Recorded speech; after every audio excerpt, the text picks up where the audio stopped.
നമസ്തേ. പ്രത്യേക തെരഞ്ഞെടുപ്പ് പരിപാടി ജനഹിതത്തിലേക്ക് സ്വാഗതം.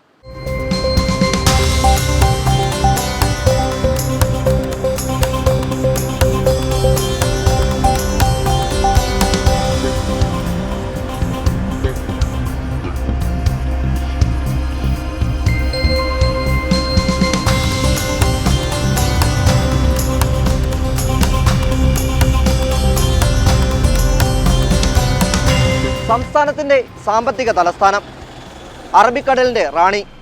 കൊച്ചിക്കും എറണാകുളം ജില്ലയ്ക്കും വിശേഷണങ്ങൾ ഏറെയാണ്. തദ്ദേശ സ്വയംഭരണ തെരഞ്ഞെടുപ്പിലേക്ക് എത്തുമ്പോൾ പ്രചാരണം അതിൻ്റെ ഉച്ചസ്ഥായിയിൽ എത്തിക്കഴിഞ്ഞു എറണാകുളം ജില്ലയിൽ.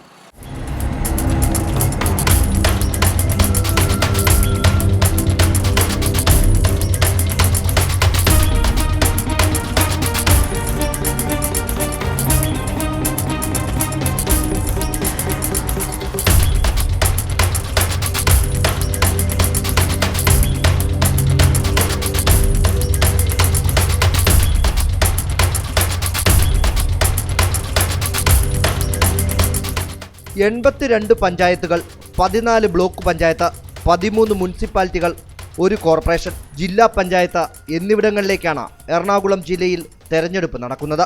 82 പഞ്ചായത്തുകളിലായി 1338 വാർഡുകളിലേക്കാണ് മത്സരം. 13 മുനിസിപ്പാലിറ്റികളിലായി 421 സീറ്റിലേക്കും 14 ബ്ലോക്ക് പഞ്ചായത്തുകളിലെ 185 സീറ്റുകളിലേക്കും ജില്ലാ പഞ്ചായത്തിലെ 27 ഇടങ്ങളിലേക്കും കൊച്ചി കോർപ്പറേഷനിലെ 74 ഡിവിഷനുകളിലേക്കുമാണ് മത്സരം നടക്കുന്നത്. ഗ്രാമപഞ്ചായത്ത് മുതൽ ജില്ലാ പഞ്ചായത്ത് വരെ വിവിധ തലങ്ങളിലായി 2045 ജനപ്രതിനിധികൾ തെരഞ്ഞെടുക്കപ്പെടും. UDF അനുകൂല ജില്ലയാണ് എറണാകുളമെങ്കിലും NDAയുടെ മുന്നേറ്റവും പതിവ് രാഷ്ട്രീയ സമവാക്യങ്ങളുടെ മാറ്റവും ഈ തെരഞ്ഞെടുപ്പിൽ പ്രതിഫലിച്ചേക്കാം. കഴിഞ്ഞ 10 വർഷമായി കൊച്ചി കോർപ്പറേഷനും ജില്ലാ പഞ്ചായത്തും ഭൂരിഭാഗം ബ്ലോക്ക് പഞ്ചായത്തിലും ഭരണം കൈയാളുന്നത് ഐക്യ ജനാധിപത്യ മുന്നണിയാണ്. എന്നാൽ 13 മുനിസിപ്പാലിറ്റികളിൽ ഇടതു വലതുപക്ഷങ്ങൾ 6 വീതം മുനിസിപ്പാലിറ്റികളിൽ ഭരണം നടത്തുമ്പോൾ കൂത്താട്ടുകുളം നഗരസഭയിൽ സ്വതന്ത്രനാണ് ഭരണം നിയന്ത്രിക്കുന്നത്. 82 ഗ്രാമപഞ്ചായത്തുകളിൽ 42 ഇടത്ത് ഇടതുപക്ഷ ജനാധിപത്യ മുന്നണി ഭരണം കൈയാളുമ്പോൾ 40 ഇടത്ത് ഐക്യ ജനാധിപത്യ മുന്നണിയും ഭരണം നടത്തുന്നു. ഏറെ ശുഭാപ്തി വിശ്വാസത്തോടെയാണ് ജില്ലയിലെ മുന്നണി നേതൃത്വങ്ങൾ തെരഞ്ഞെടുപ്പിനെ നേരിടുന്നത്. കൊച്ചി കോർപ്പറേഷനിലടക്കം ഐക്യ ജനാധിപത്യ മുന്നണി നേട്ടം ആവർത്തിക്കുമെന്നാണ് കോൺഗ്രസ് നേതൃത്വത്തിന്റെ വിലയിരുത്തൽ. സംസ്ഥാന സർക്കാരിന്റെ സഹകരണ കുറവാണ് കൊച്ചി കോർപ്പറേഷനിൽ പഴി കേൾക്കേണ്ടി വന്നതിന്റെ കാരണമെന്നും ഇത് ജനങ്ങൾ തിരിച്ചറിയുമെന്നും ജില്ലയിൽ UDF അനുകൂല തരംഗം ഉണ്ടാകുമെന്നും ജില്ലാ നേതൃത്വം വിലയിരുത്തി. എറണാകുളം ജില്ല UDFനെ സംബന്ധിച്ചിടത്തോളം ശക്തമായ പേരുറപ്പുള്ള സംഘടനാ സംവിധാനമുള്ള ഒരു ജില്ല എന്നുള്ള നിലയിൽ ഈ ലോക്കൽ ബോഡി തെരഞ്ഞെടുപ്പിൽ തീർച്ചയായും കേരളത്തിൽ ഇന്നത്തെ ഗവൺമെൻറ്റിനെതിരായ ശക്തമായ ജനവികാരം നിലനിൽക്കുന്ന സാഹചര്യത്തിൽ നല്ല വിജയം ഉണ്ടാക്കാൻ കഴിയുമെന്ന് തന്നെയാണ് DCC പ്രസിഡന്റ് എനിക്ക് സൂചിപ്പിക്കുകയാണ്. കൊച്ചി കോർപ്പറേഷനിൽ പ്രത്യേകിച്ച് നമുക്കറിയാം ഒരു ഭരണ തുടർച്ച കഴിഞ്ഞ 10 വർഷത്തിനുള്ളിൽ ഒരു ഭരണ തുടർച്ച എന്നുള്ള നിലയിൽ നഗരത്തിലെ പൊതുഗതാഗത സംവിധാനം ഉൾപ്പെടെ കുടിവെള്ളക്ഷാമം ഉൾപ്പെടെ ഉള്ള പ്രശ്നങ്ങൾക്ക് ശാശ്വതമായ പരിഹാരം ഉണ്ടാക്കാൻ നേതൃത്വപരമായ പങ്കുവഹിച്ചിട്ടുള്ള ഒരു കൗൺസിൽ എന്നുള്ള നിലയിൽ തീർച്ചയായും ഇത് തുടർ ഭരണമുണ്ടാകും എന്ന് തന്നെയാണ് ഞങ്ങൾ പ്രതീക്ഷിക്കുന്നത്. അതുപോലെ തന്നെ ജില്ലാ പഞ്ചായത്തിൽ ശക്തമായ ഒരു ഭൂരിപക്ഷത്തോട് കഴിഞ്ഞ ജില്ലാ പഞ്ചായത്തിൽ 13 അംഗങ്ങളാണ് കോൺഗ്രസ് ഉണ്ടായിരുന്നത്. ഘടകകക്ഷികൾക്ക് മുസ്ലിം ലീഗിന് 1, കേരള കോൺഗ്രസ് അങ്ങനെ 15 പേരാണ് 27 ഉണ്ടായിരുന്നത്. അപ്പോൾ അതിനേക്കാൾ മെച്ചപ്പെട്ട ഒരു സ്ഥിതിയിലേക്ക് വരും എന്നാണ് ഞങ്ങൾ പ്രതീക്ഷിക്കുന്നത്. കേരളത്തിലെ എറണാകുളം ജില്ലയിലെ ഏകദേശം ബ്ലോക്ക് പഞ്ചായത്തുകളിൽ 14 എണ്ണമാണ്, അതിൽ 9 എണ്ണമാണ് കഴിഞ്ഞ പ്രാവശ്യം ഉണ്ടായിരുന്നത്. അതിനേക്കാൾ മെച്ചപ്പെടും എന്നാണ് പ്രതീക്ഷിക്കുന്നത്. 82 പഞ്ചായത്തിൽ 40 പഞ്ചായത്ത് UDFൻ്റേതായിരുന്നു. അതിനേക്കാൾ നല്ല മെച്ചപ്പെട്ട വിജയം ഇപ്രാവശ്യം ഉണ്ടാകും. അതുകൊണ്ട് ഈ ജില്ലയിലെ ഇന്നത്തെ രാഷ്ട്രീയ സാഹചര്യത്തിൽ UDFന് ശക്തമായ ഒരു മേൽക്കൈ ഈ ത്രിതല പഞ്ചായത്ത് തെരഞ്ഞെടുപ്പ് ഉണ്ടാകുമെന്ന് തന്നെയാണ് ഞങ്ങൾ പ്രതീക്ഷിക്കുന്നത്. ഈ ഭരണം നടക്കുമ്പോൾ സംസ്ഥാനം ഭരിച്ചത് ഇടതുപക്ഷ ജനാധിപത്യ മുന്നണിയാണ്. ഒരു തദ്ദേശ സ്വയംഭരണത്തിന് കൊടുക്കേണ്ട ഒരു സഹായവും സഹകരണവും സംസ്ഥാന ഗവൺമെൻറ്റിൻ്റെ ഭാഗത്തുനിന്ന് ഈ കൊച്ചി നഗരസഭയ്ക്ക് ലഭ്യമായില്ല എന്നുള്ളൊരു യാഥാർത്ഥ്യമാണ്. ഒരു കോർപ്പറേഷൻ സെക്രട്ടറിയെ പോലും വെച്ചു കൊടുക്കാൻ കഴിഞ്ഞ 6 മാസക്കാലമായി നഗരസഭയ്ക്ക് കഴിഞ്ഞിട്ടില്ല, ഗവൺമെൻറ് കഴിഞ്ഞിട്ടില്ല. അപ്പോൾ സ്വാഭാവികമായും കൊച്ചി നഗരം ഭരിക്കുന്ന UDFിൻ്റെ നേതൃത്വത്തിലുള്ള ഭരണസമിതിയെ ഏത് വിധേനയും മൂക്കുകയറിട്ട് ഇതിൻ്റെ ഭരണം സ്തംഭനം ഉണ്ടാക്കുന്നതിനുള്ള നടപടികളാണ് സംസ്ഥാന ഗവൺമെൻറ് സ്വീകരിച്ചത്. അത് ഈ നാട്ടിലെ ജനങ്ങൾ തിരിച്ചറിഞ്ഞിട്ടുണ്ട്. തീർച്ചയായും അതിനെതിരെ ശക്തമായ ജനവികാരം ഉണ്ടാവും എന്ന് തന്നെയാണ് ഞങ്ങൾ പ്രതീക്ഷിക്കുന്നത്. മറ്റൊന്ന്, വെള്ളക്കെട്ടുമായി ബന്ധപ്പെട്ട് നഗരത്തിലെ പൊതുഗതാഗത സംവിധാനത്തിന് ഒരുപാട് മാറ്റങ്ങൾ ഉണ്ടാക്കാൻ കഴിഞ്ഞ 10 വർഷത്തിലേക്ക് കഴിഞ്ഞു. നമ്മുടെ മെട്രോ ഉൾപ്പെടെയുള്ള സംസ്ഥാന ഗവൺമെൻറ്റിൻ്റെ പദ്ധതികൾ കേന്ദ്ര ഗവൺമെൻറ്റോട് സഹായത്തോടെ നടപ്പാക്കുമ്പോൾ അന്ന് നഗരം ഭരിച്ചിരുന്നത് കോൺഗ്രസ്സാണ്, UDF ആണ്. അപ്പോൾ അന്നത്തെ സംസ്ഥാന ഗവൺമെൻറ്റുമായി കൈകോർത്ത് പിടിച്ചുകൊണ്ടാണ് ഈ വികസനങ്ങളെല്ലാം നമ്മുടെ നഗരത്തിൽ നടപ്പാക്കിയത്. നമ്മുടെ റോഡുകളുടെ ശോചനീയാവസ്ഥ പരിഹരിക്കപ്പെട്ടു. ഏകദേശം നഗരത്തിലെ പൊതുഗതാഗത സംവിധാനത്തിൽ ഒരുപാട് മാറ്റങ്ങൾ ഉണ്ടാക്കാൻ കഴിഞ്ഞ 10 വർഷത്തിനിടയിൽ സാധ്യമായിട്ടുണ്ട്. ഒരു നഗരസഭയെ മാത്രം വിചാരിച്ചാൽ അത്തരം ഒരു പ്രശ്നം പൂർണ്ണമായി പരിഹരിക്കാൻ കഴിയുമെന്ന വിശ്വാസമൊന്നും ഒരു ജനപ്രതിനിധി എന്നുള്ളതിൽ എനിക്കില്ല. അതിന് സംസ്ഥാന ഗവൺമെൻറ് സഹായം വേണം. നമുക്കറിയാം, തിരുവനന്തപുരം നഗരത്തിൽ ഇതുപോലെ ഗുരുതരമായ ഭവിഷ്യത്ത് വെള്ളക്കെട്ടുമായി ബന്ധപ്പെട്ടുണ്ടായ സന്ദർഭത്തിൽ അന്ന് കേരളത്തിൻ്റെ മുഖ്യമന്ത്രിയായിരുന്ന ശ്രീ ഉമ്മൻചാണ്ടി തിരുവനന്തപുരത്തിന് 100 കോടി രൂപയുടെ സാമ്പത്തിക പാക്കേജ് പ്രഖ്യാപിച്ചുകൊണ്ട് ഓപ്പറേഷൻ അനന്ത എന്നൊരു പദ്ധതി നടപ്പാക്കിയുണ്ടായി.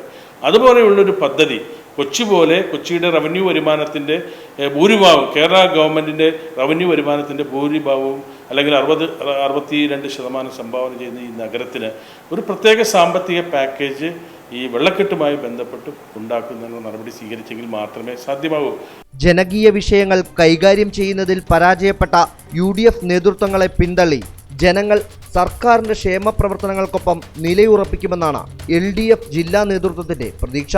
എറണാകുളം ജില്ലയ്ക്കകത്ത് നമ്മുടെ കൊച്ചിൻ കോർപ്പറേഷൻ, ജില്ലാ പഞ്ചായത്ത്, മുനിസിപ്പാലിറ്റികൾ, ഗ്രാമപഞ്ചായത്ത്, ഇതിൽ വളരെ വ്യക്തമായിട്ടുള്ള മേൽക്കൈ ഉണ്ടാകും തന്നെയാണ്. നമ്മുടെ സംസ്ഥാനത്തിൻ്റെ രാഷ്ട്രീയം കേരളത്തിൽ നമുക്ക് അത്രയേ ഉള്ളൂ. അതിൻ്റെ സംസ്ഥാനത്തിൻ്റെ രാഷ്ട്രീയം നമുക്ക് അനുകൂലമാണെന്നാണ് നമ്മുടെ വിലയിരുത്തൽ. കാരണം സംസ്ഥാന ഗവൺമെൻറ് കൊടുത്ത ആനുകൂല്യങ്ങൾ ഇന്ത്യയിൽ ഒരു സംസ്ഥാനത്ത് കൊടുക്കാത്തതാണ്. അപ്പോൾ ഉദാഹരണം കോവിഡ് വന്നതിന് ശേഷമുള്ള കാലത്ത് ഇപ്പോൾ ഗവൺമെൻറ് സാമൂഹ്യക്ഷേമ പെൻഷൻ ഒരാൾക്ക് 1500 രൂപ വർദ്ധിപ്പിച്ചു. അത് 2015 വേറെ 600 രൂപയായിരുന്നു. ഈ തുക എല്ലാ മാസവും കൊടുക്കാൻ തീരുമാനിച്ചു.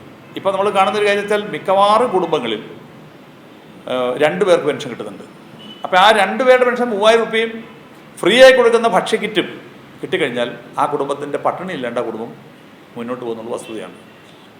ഇന്ത്യക്കകത്ത് വേറൊരു സംസ്ഥാനത്തും ഇങ്ങനെയുള്ള പദ്ധതി അറിയില്ല. ഇങ്ങനെ പറയാൻ ഇഷ്ടം പോലെ കാര്യങ്ങളുണ്ടാവും. അപ്പോൾ അതെല്ലാം വെച്ചുകൊണ്ട് കേരളത്തിൻ്റെ രാഷ്ട്രീയത്തിൽ വേറെ ഒത്തിരി വിവാദങ്ങളൊക്കെ ഉണ്ട്. ശരി, ആ വിവാദങ്ങളെല്ലാം ഈ TV-യിലും ഒക്കെ വരുന്ന വിവാദം മാത്രമേ ഉള്ളൂ.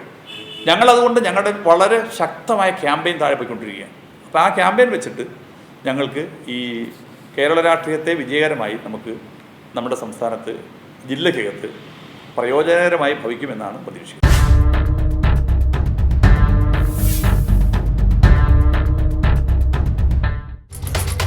അതേസമയം ജില്ലയിൽ ഭൂരിഭാഗം തദ്ദേശ സ്വയംഭരണ സ്ഥാപനങ്ങളിലും നിർണായക സാന്നിധ്യമാകുന്നതിനൊപ്പം പകുതിയിലധികം പഞ്ചായത്തുകളിലും മുനിസിപ്പാലിറ്റികളിലും ഭരണം നേടുമെന്നാണ് BJPയുടെ വിലയിരുത്തൽ. കഴിഞ്ഞ തവണ പ്രതിപക്ഷമായ തൃപ്പൂണിത്തുറ നഗരസഭയിലും ചെങ്ങമനാട് പഞ്ചായത്തും BJP അനായാസ വിജയം ഉറപ്പിച്ചു കഴിഞ്ഞു. അല്ല, BJPയെ സംബന്ധിച്ചിടത്തോളം എറണാകുളം ജില്ലയിൽ ഒരു അട്ടിമറി വിജയം എന്നാണ് നമ്മളിപ്പോൾ ഈ സമയത്ത് പ്രതീക്ഷിക്കുന്നത്. കൊച്ചിൻ കോർപ്പറേഷൻ്റെ ഭരണസാരഥ്യം BJP ഏറ്റെടുക്കും എന്നുള്ള നിലയിലാണ് നമ്മൾ പ്രവർത്തനം മുന്നോട്ട് കൊണ്ടുപോയിക്കൊണ്ടിരിക്കുന്നത്. അതിനുള്ള പരിശ്രമങ്ങളാണ് നടത്തിക്കൊണ്ടിരിക്കുന്നത്. അതിനെ മുൻകൂട്ടി തന്നെ A, B കാറ്റഗറിയൊക്കെ ആയിട്ട് തിരിച്ച്, അതായത് ജയസാധ്യതയുള്ളത് സാധ്യതകളുടെ അടിസ്ഥാനത്തിൽ ഈ തരത്തിലുള്ള കാര്യങ്ങളൊക്കെ തീരുമാനിച്ച് അതിൻ്റെ പ്രവർത്തനങ്ങളൊക്കെ വളരെ മുൻകൂട്ടി തന്നെ ചെയ്തതിൻ്റെ ഒരു കോൺഫിഡൻസിൻ്റെ അടിസ്ഥാനത്തിൽ പറഞ്ഞാൽ ഇവിടെ മൊത്തമുള്ള വാർഡുകളുടെ 50% വാർഡുകൾ BJP വിജയിച്ച് കയറും ഈ വർഷം. അതുപോലെ തന്നെ പ്രധാനപ്പെട്ട പഞ്ചായത്തുകളുടെ ഭരണം ഏറ്റെടുക്കും. ഇപ്പോൾ കഴിഞ്ഞ വർഷം 2ാം സ്ഥാനത്ത് വന്നതുണ്ട്. പല സ്ഥലങ്ങളിലും അക്കൗണ്ട് തുറന്ന പഞ്ചായത്തുകൾ, അങ്ങനെ പഞ്ചായത്തുകൾ ഏകദേശം 25 പഞ്ചായത്തുകൾ ഭരണം ഏറ്റെടുക്കണം എന്നുള്ള നിലയിൽ ആസൂത്രണം ചെയ്ത് പ്രവർത്തിച്ചുകൊണ്ടിരിക്കുകയാണ്. അത്രയും തന്നെ സംഖ്യയിൽ പ്രതിപക്ഷം ആകുന്ന തരത്തിലാണ് പ്രവർത്തനത്തെ നമ്മൾ ആസൂത്രണം ചെയ്തുകൊണ്ട് മുന്നോട്ട് പോയിക്കൊണ്ടിരിക്കുന്നത്. കൂവപ്പടി പഞ്ചായത്ത്, ചെങ്ങമനാട് പഞ്ചായത്ത്, എടത്തല പഞ്ചായത്ത്, അതുപോലെ തന്നെ എളങ്ങുന്നപ്പുഴ പഞ്ചായത്ത്, കുഴുപ്പള്ളി പഞ്ചായത്ത്, കോട്ടുപള്ളി പഞ്ചായത്ത്, വടക്കേക്കര പഞ്ചായത്ത്, അതുപോലെ ഇനി നെടുമ്പാശ്ശേരി പഞ്ചായത്ത്, അത് അങ്ങനെ നിരവധി പഞ്ചായത്തുകളുണ്ട്. അങ്ങനെയുള്ള പഞ്ചായത്ത്, ചൂർണിക്കര പഞ്ചായത്തുകൾ. അതുപോലെ മുനിസിപ്പാലിറ്റികളെ സംബന്ധിച്ചിടത്തോളം പറഞ്ഞാൽ തൃപ്പൂണിത്തുറ മുനിസിപ്പാലിറ്റിയിൽ നിലവിൽ പ്രതിപക്ഷമാണ് BJP. അത് ഇത്തവണ അതിൻ്റെ ഭരണ സാരഥ്യം ഏറ്റെടുക്കും. 32 വാർഡുകളിൽ വിജയിച്ച് 49 എണ്ണത്തിൽ 32 എണ്ണത്തിൽ വിജയിച്ച് ഇത്തവണ BJP അതിൻ്റെ ഭരണ സാരഥ്യം ഏറ്റെടുക്കും. അതുപോലെ തന്നെയാണ് പറവൂര്, ഏലൂര്, പെരുമ്പാവൂർ ഈ 3 മുനിസിപ്പാലിറ്റികൾ ഈ വർഷം BJP ഭരിക്കണം എന്നുള്ള നിലയിൽ പ്രവർത്തിച്ചുകൊണ്ടിരിക്കുകയാണ്. മറ്റ് പല പഞ്ചായത്തുകളിൽ എല്ലാ പഞ്ചായത്തുകളിലെ അക്കൗണ്ടുകൾ തുറക്കുകയും പല പഞ്ചായത്തുകളിലെ പ്രതിപക്ഷ സ്ഥാനം ഏറ്റെടുക്കുകയും ചെയ്യുന്ന തെരഞ്ഞെടുപ്പായിരിക്കും. നിർണായകമായിട്ടുള്ള തെരഞ്ഞെടുപ്പായിരിക്കും ഈ മുനിസിപ്പാലിറ്റികളുണ്ടാകുന്നത്, 13 മുനിസിപ്പാലിറ്റികൾ. ഹൈക്കോടതിയുടെ വരെ രൂക്ഷ വിമർശനങ്ങൾ നേരിട്ട കൊച്ചി കോർപ്പറേഷനിൽ പരിഹാരമില്ലാതെ തുടരുന്ന വെള്ളക്കെട്ടും കൊതുക് ശല്യവും സ്ഥലത്തെ പ്രാദേശിക ജനകീയ പ്രശ്നങ്ങളും ചർച്ചയാകുമ്പോൾ സർക്കാരിനെ പിടിച്ചുലച്ച സ്വർണ്ണക്കടത്ത് കേസും ഡോളർ കടത്തും കൊറോണയും പ്രധാന പ്രചാരണ വിഷയമാണ്. ഇതിനെല്ലാം പുറമെ ക്രൈസ്തവ ഭൂരിപക്ഷമുള്ള ജില്ലയിൽ മൂവാറ്റുപുഴ, കോതമംഗലം, കൂത്താട്ടുകുളം എന്നിവിടങ്ങളിലും ഓർത്തഡോക്സ് യാക്കോബായ പള്ളിത്തർക്കം തെരഞ്ഞെടുപ്പിൽ നിർണായക സ്വാധീനം ചെലുത്തും. ഇടതുപക്ഷത്തിന് ഏറെ തിരിച്ചടിയാകുന്ന പ്രശ്നം UDFിനെയും തെരഞ്ഞെടുപ്പിൽ പിന്നോട്ടടിക്കുമെന്ന് നിരീക്ഷകർ വിലയിരുത്തുന്നു. ഇടതുപക്ഷ മുന്നണിക്ക് ഗുണകരമാകും എന്ന് അവർ വിചാരിക്കുന്നുണ്ടാവും. ക്രൈസ്തവ വിഭാഗങ്ങളിൽ ഒരു വലിയ വിഭാഗത്തെ അവർ പ്രതിസന്ധിയിലാക്കിയിരിക്കുന്നു, പ്രതിക്കൂട്ടിലാക്കിയിരിക്കുന്നു, അവർക്കെതിരാക്കിയിരിക്കുന്നു. ഈ ഒരു വിഷയത്തിൽ കോൺഗ്രസ് സ്വീകരിച്ച ഇരട്ടത്താപ്പുണ്ട്. അതും ഇത്തവണ ജനങ്ങൾ കാണുന്നുണ്ട്. പ്രാദേശിക തലത്തിൽ നഗരസഭയിലെ വികസന മുരടിപ്പാണ് ഇടതുപക്ഷവും NDAയും ഉയർത്തിക്കാട്ടുന്നത്. നഗരമേഖലയും കോർപ്പറേഷനിലെ ഗ്രാമപ്രദേശങ്ങളിലും ഗ്രാമപഞ്ചായത്തുകളിലും ഭൂപ്രകൃതിക്ക് അനുസരിച്ചുള്ള വികസന പദ്ധതികൾ നടപ്പാക്കാൻ UDF ഭരണം നടത്തുന്ന കോർപ്പറേഷനിലും പഞ്ചായത്തുകളിലും കഴിഞ്ഞിട്ടില്ലെന്ന് ഇടതുപക്ഷം കുറ്റപ്പെടുത്തുന്നു. കഴിഞ്ഞ 10 വർഷക്കാലത്ത് കോർപ്പറേഷനിൽ വരുന്ന ഏറ്റവും ഗൗരവപ്പെട്ട പ്രശ്നം വെച്ചാൽ കഴിഞ്ഞ 10 വർഷക്കാലം നമ്മുടെ രാജ്യത്തിൻ്റെ അകത്ത് ഈ നഗരവികസനം സംബന്ധിച്ചുള്ള ഏറ്റവും നൂതനമായ പദ്ധതികൾ ആവിഷ്കരിച്ച ഒരു കാലമാണ്. ആദ്യത്തെ UPA ഗവൺമെൻറ് ആണെങ്കിലും അതിനുശേഷം ഇപ്പോഴത്തെ കേന്ദ്ര ഗവൺമെൻറ് ആണെങ്കിൽ പോലും അതിന് പലവിധ കാരണങ്ങളുണ്ട്. ഒന്ന്, സാർവദേശീയ തലത്തിൽ തന്നെയുള്ള നഗര ജീവിതവും ബന്ധപ്പെടുത്തിക്കൊണ്ടുള്ള സമ്മർദ്ദങ്ങളും അതോടൊപ്പം തന്നെയുള്ള ഗവേഷണങ്ങളും പഠനങ്ങളും എല്ലാം വെച്ചതിന് ശേഷം ആധുനിക മനുഷ്യന് ആധുനിക ജീവിത സൗകര്യങ്ങൾ ആർജിക്കണം എന്നുള്ള കാഴ്ചപ്പാടിൻ്റെ അടിസ്ഥാനത്തിലുള്ള ഒരു സങ്കല്പം തന്നെ വളർന്നു വന്നു. അപ്പോൾ അതിൻ്റെ ഭാഗമായിട്ടാണ് ഇപ്പോൾ കേരളത്തിൽ നമ്മളിപ്പോൾ സ്മാർട്ട് മിഷൻ പദ്ധതിയൊക്കെ പ്രഖ്യാപിച്ചാണ്. അതിൻ്റെ ഭാഗമായിട്ടാണ് അതിന് തന്നെ കേരളത്തിൽ ആദ്യം തിരഞ്ഞെടുത്ത ആദ്യത്തെ നഗരം കൊച്ചിയും പിന്നീടാണ് തിരുവനന്തപുരം വരുന്നത്. അങ്ങനെയുള്ള ആ സങ്കല്പനത്തിൻ്റെ കാഴ്ചപ്പാടിൻ്റെ ഭാഗമായിട്ട് കഴിഞ്ഞ 10 വർഷക്കാലത്ത് ആവിഷ്കരിച്ച പദ്ധതികളെല്ലാം ഈ കൊച്ചിക്ക് മിസ്സായി എന്നുള്ളതാണ് വസ്തുത. അപ്പോൾ കൊച്ചി തന്നെയുള്ള ആ ഈ സ്മാർട്ട് മിഷൻ പദ്ധതിയുടെ ഭാഗമായി 12 ഡിവിഷനിലെടുത്തതിന് ശേഷമുള്ള പ്രവർത്തനം അവർ ഉഷാറായിട്ട് നടത്തുന്നുണ്ട്. അത് ശരി തന്നെയാണ്. പക്ഷേ അതിനെ സപ്പോർട്ട് ചെയ്യുന്ന സമീപനമല്ല നമ്മുടെ ഈ കൊച്ചിൻ കോർപ്പറേഷൻ സ്വീകരിച്ചത്.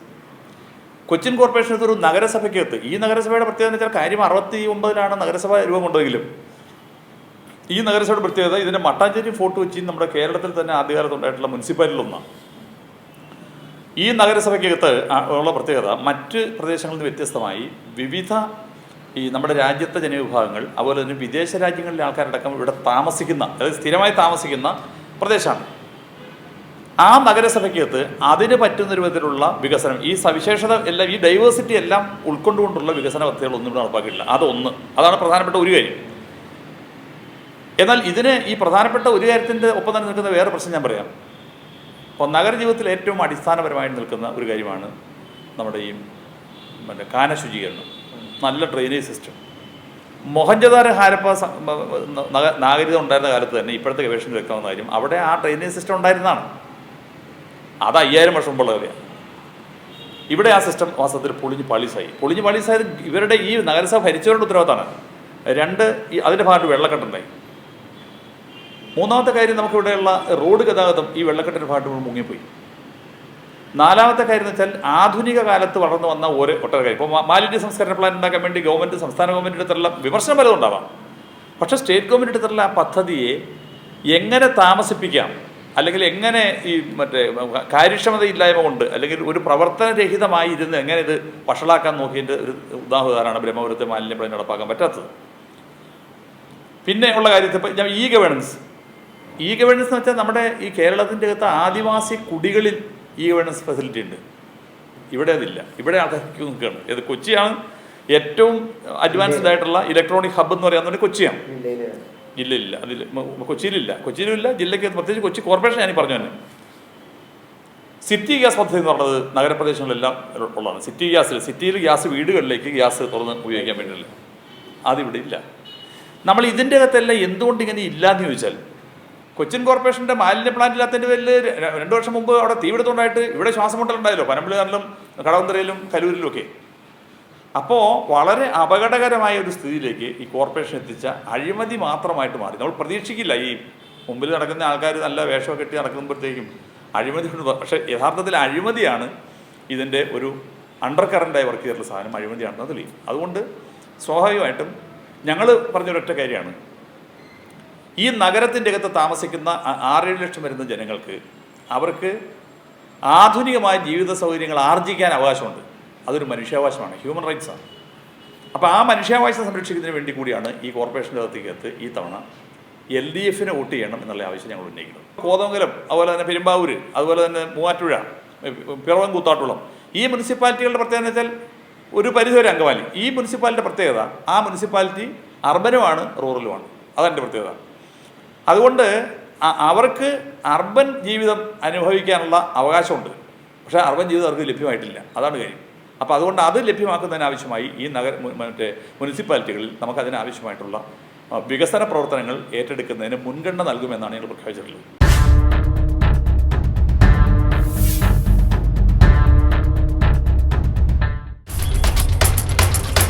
ചരിത്രപരമായി പ്രാധാന്യമുള്ള കൊച്ചിയിൽ ഇടതു വലതു മുന്നണികൾ പതിറ്റാണ്ടുകളായി ഭരണം കൈയാളിയിട്ടും നികുതി പിരിവ് പോലും കാര്യക്ഷമമായി നടപ്പാക്കാൻ കഴിഞ്ഞിട്ടില്ല. മാലിന്യ പ്രശ്നങ്ങൾക്ക് പരിഹാരം ഇനിയും അകലെയാണ്. UDF അഴിമതിയുടെ ആൾരൂപമായിരുന്നുവെങ്കിൽ LDF സർക്കാർ സാമൂഹ്യ വിരുദ്ധ പ്രവർത്തനങ്ങളുടെ കേന്ദ്രമായി മാറിയതായും BJP ആരോപിക്കുന്നു. കേരളം മുഴുവൻ ഞെട്ടിവരച്ച സംഭവമാണ് ഈ പാലം പാലാരിവട്ടം പാലം ഇടിഞ്ഞ് നിലത്ത് വീണ സംഭവം. നമ്മൾ സിനിമയിലൊക്കെ കണ്ട പോലത്തെ പഞ്ചവടി പാലം പോലത്തെ ഒരു സംഭവമാണ്. അതിൻ്റെ പേരിൽ അഴിമതിയുടെ പേരിൽ കളമശ്ശേരി MLA മുൻ മന്ത്രി അകത്താണ്. അപ്പോൾ ആരാണ് പകരം ഇത്തരത്തിലുള്ള ഈ തീവെട്ടിക്കൊള്ള എന്ന് പറയുന്നതാണ് കൊള്ള സംഘം. ഒരു സർക്കാരിനെ കുറിച്ച് അഴിമതി നടത്തി എന്ന് പറഞ്ഞിട്ടുണ്ട്, അവർ തട്ടിപ്പടത്തിൻ്റെ പേരിൽ മന്ത്രിമാർ രാജിവെച്ചിട്ടുണ്ട് അഴിമതി നടത്തിൻ്റെ പേരിൽ.